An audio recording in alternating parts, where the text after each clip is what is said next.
Guys, somebody have said what I wanted to hear since. Because this issue of River State palaver happening for like days now. You know, they still didn't start today. It started since when Wike was torturing Fubara in River State, and Fubara have reported Wike to the federal government and also the Senate, but none of them replied Fubara. And now Tinubu now came to give suspension to Fubara because of the issue that happened in River State. Now let me shock you that P2B won River State. I mean, in the last election that happened, P2B won that election. But Wike now twisted the results for Tinubu to win the election in River State. So this is happening now. It's just a clear example that Wike becoming the FCC minister is just a reward for helping to rig APC in the office. Follow me to this video because I like you guys to take a look at and hear the evidence of what I'm saying. That I'm not just saying it because I want to talk. It's because I have an evidence, a proof. So now this is just a clear evidence that Wike is FCC minister because Tinubu used it to pay him for helping him win election in that last election. Then ask yourself, how come that in this kind of issue that happened between Wike and Fubara, Tinubu did not say anything about Wike? He did not caution Wike. He did not call him to order, despite other people that have been calling Tinubu since that he should call Wike to order. He didn't do anything. He's coming now to declare state of emergency in River State, thereby suspending Fubara. These things are game, and it's playing out now. And all these things are also plans ahead of the election coming 2027. It's going to be a massive election. But take a look, guys. Hear what this man have to say about the issue, how Wike helped Tinubu to win election in River State and everything happened in River State, how these are all connected to the plans of the next election. Take a look, guys. I'll be with you in a minute. Now joining us via Zoom from Adamawa, we have Mr. Sunday Amos. He's a public affairs analyst and an anti-corruption campaigner to throw more light on the matters arising. Good morning, Sunday. Thank you for joining us. Thank you very much. Good morning to you. Good morning, Nigeria.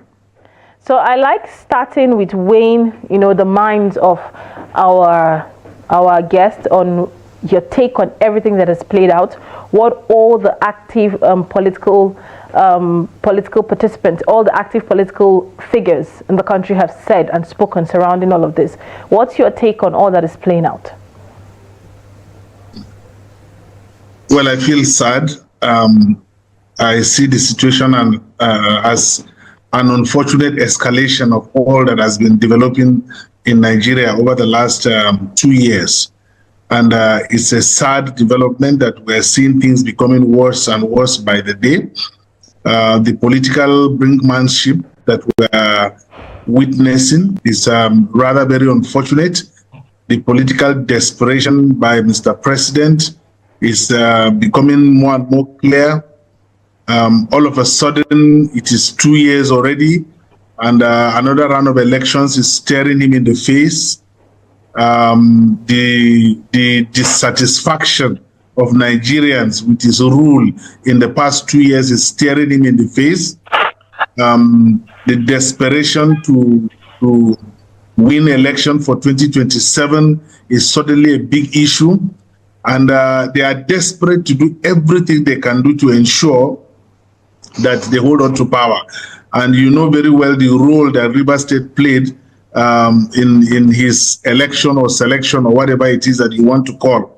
It has been alleged that Peter Obi won River State and Wike twisted it around for Tinubu.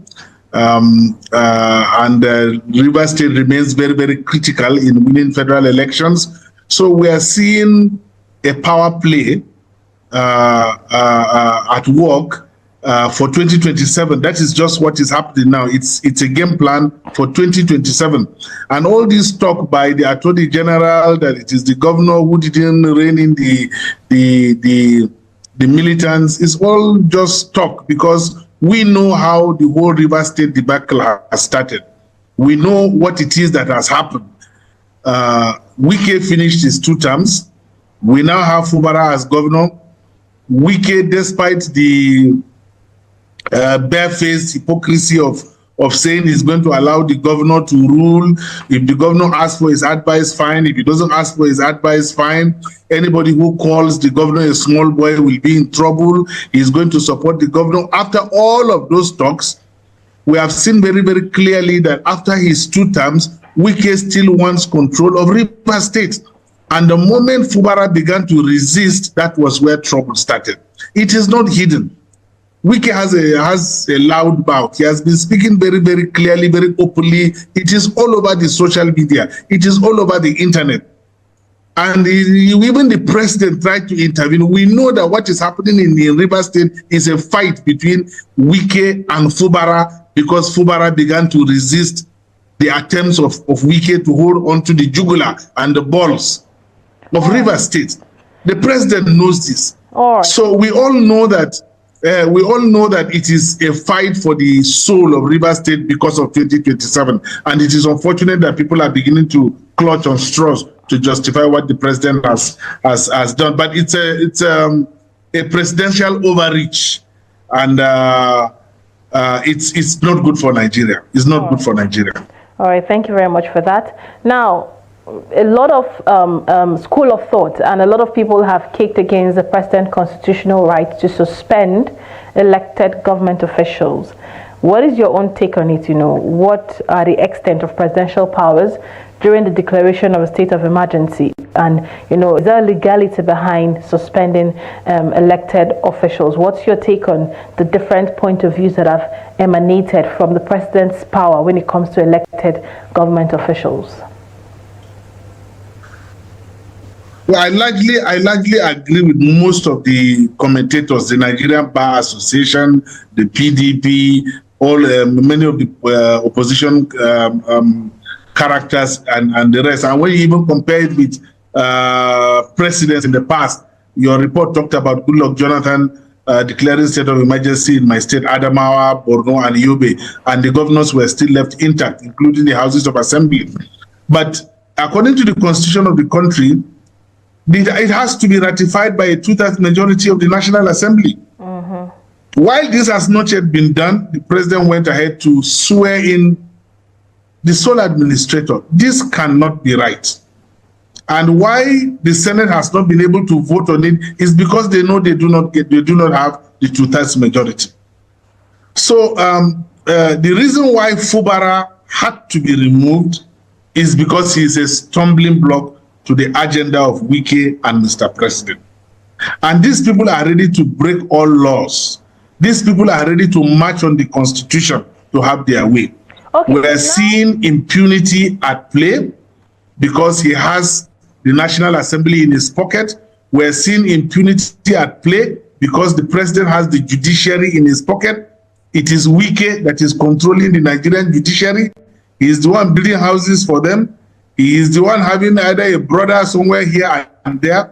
And so we are seeing a level of impunity because both the National Assembly and the judiciary are in the pocket of the executive. That is why the president can go ahead and spit on the face of the National Assembly by swearing in a sole administrator even before the National Assembly could ratify it. Now, they were meant to ratify it yesterday, and we saw that they did not have meaning that the complete whether number. they ratify or they have not ratified, yes. He has gone ahead. So what does this mean? What do you expect to see? Seeing that they are meant to do that today, we're expecting that. So what are your expectations from the Senate? Do you see them aligning with Mr. President or aligning with the Constitution, seeing that all eyes are on them at the moment? What are your expectations? Do you expect a different outcome? Well, I'm thinking, my sister, that the president has sworn in a sole administrator. The National Assembly is going to back it. And how is the National Assembly going to back it? Between yesterday and today, promises will be made to senators and members of House of Assembly. The promises may have already been made and fulfilled, perhaps by way of whatever it is that is going to be promised or even provided to them.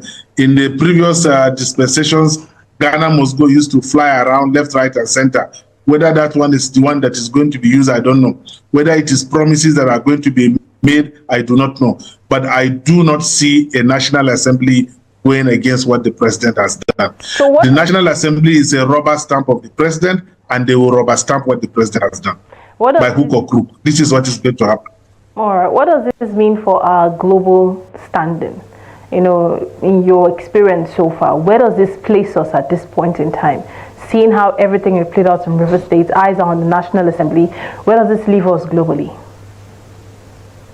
Oh, down the ladder. We've gone further down the rungs of the ladder. Our corruption perceptions index will be worse. African countries will begin to laugh at us and begin to ridicule us. Even countries that don't have teeth in their mouth will begin to laugh at us again. Our image will continue to go down. People will begin to speak against us.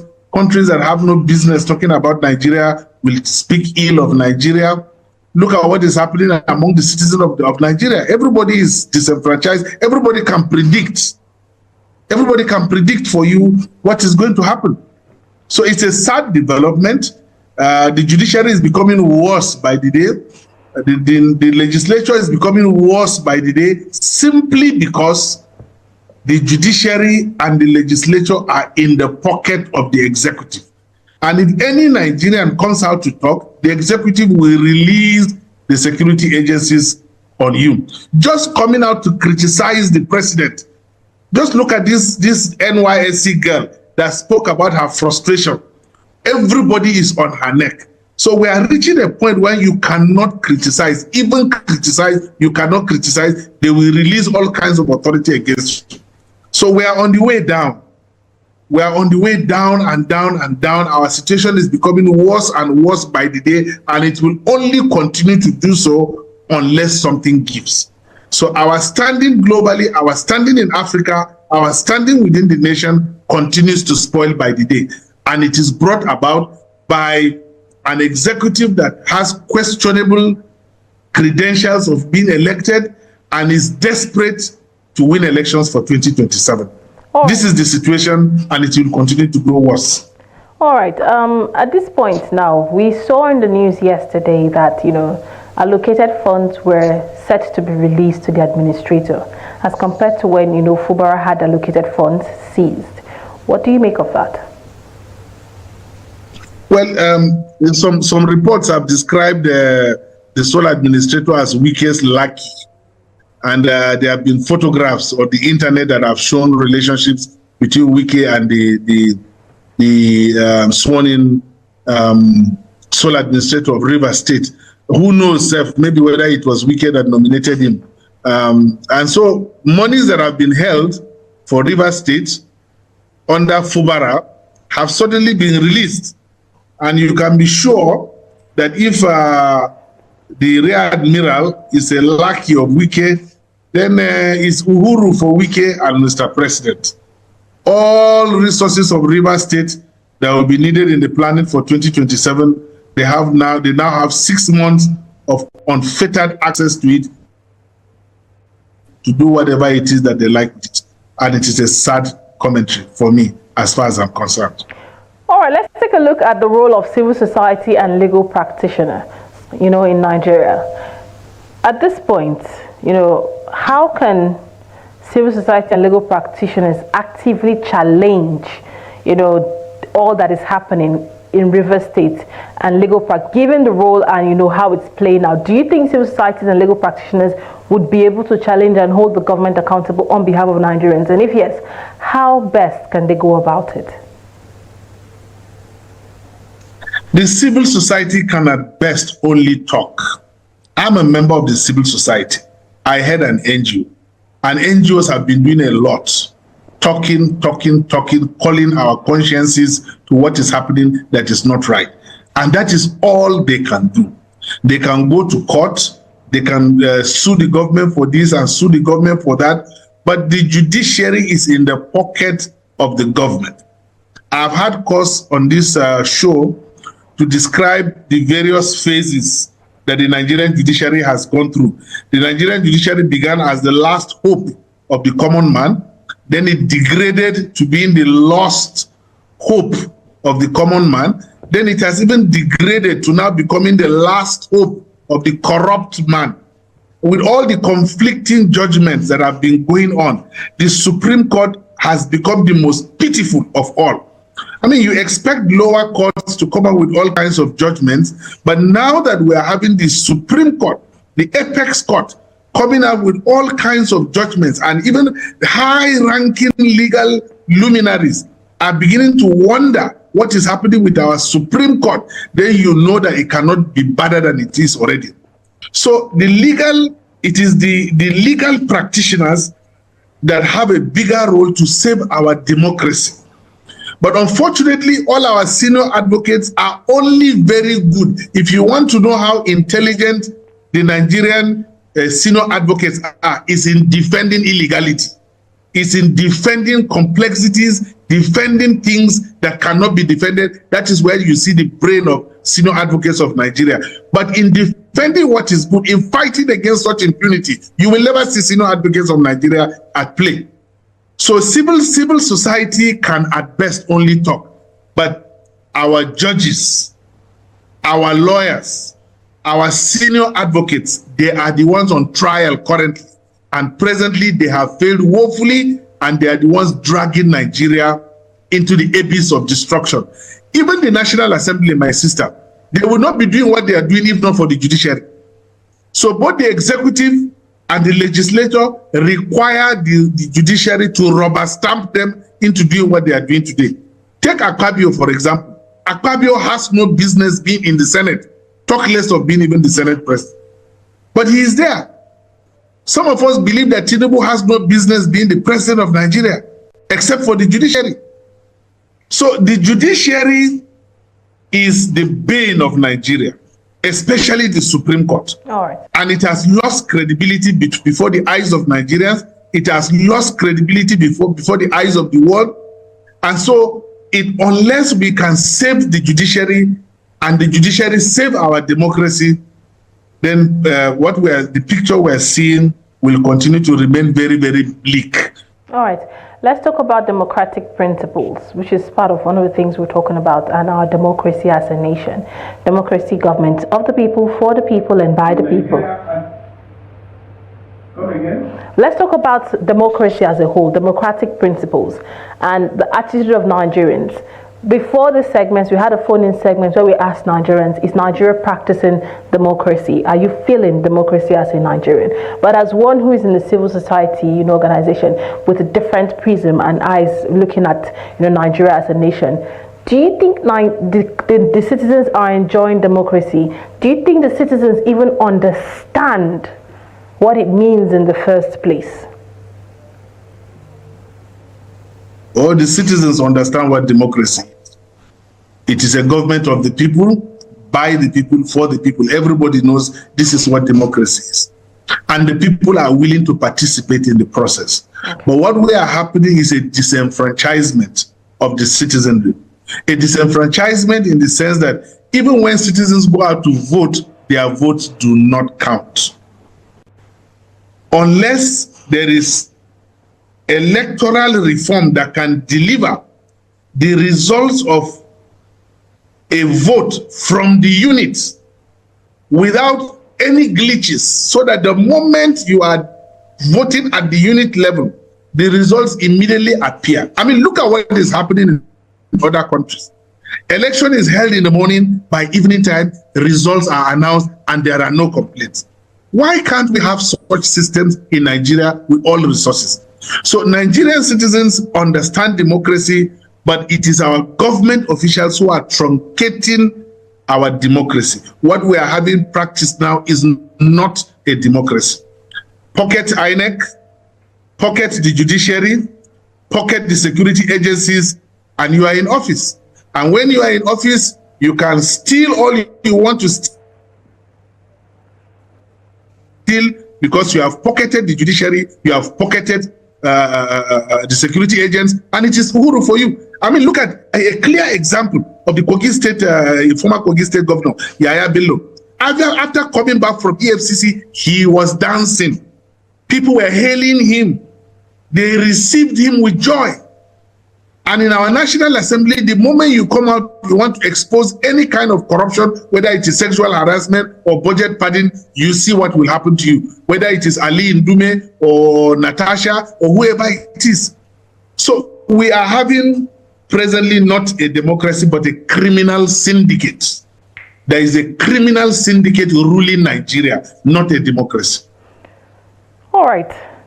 Let's look at the positive light, Mr. Sunday. What is the way forward positively, to redeem our image globally, to the people and to the political elites and the government? What is the way forward? We need to clean up our electoral process. We need to clean up our electoral process.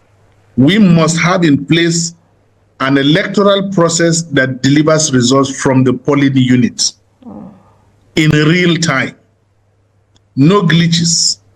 It is happening everywhere. Even see Ghana here, for God's sake. See Ghana here. Ghana could get it right.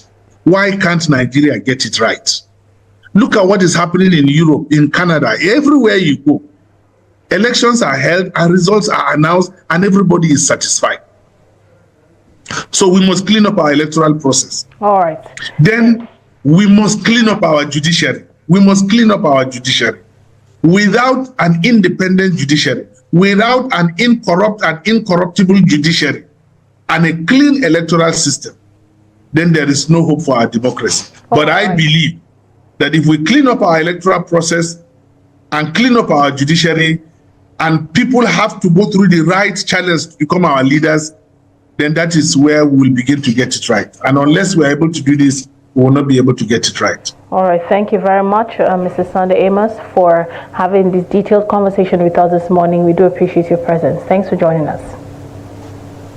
Thank you. It's been a pleasure. We'll keep praying for our country and keep talking and hope that somehow, we will get it right so that we can move away from the unfortunate situations we are finding ourselves. Indeed, we keep praying for. So you think that Tinubu is not a wise man? Tinubu is a wise man. He knows what he's doing.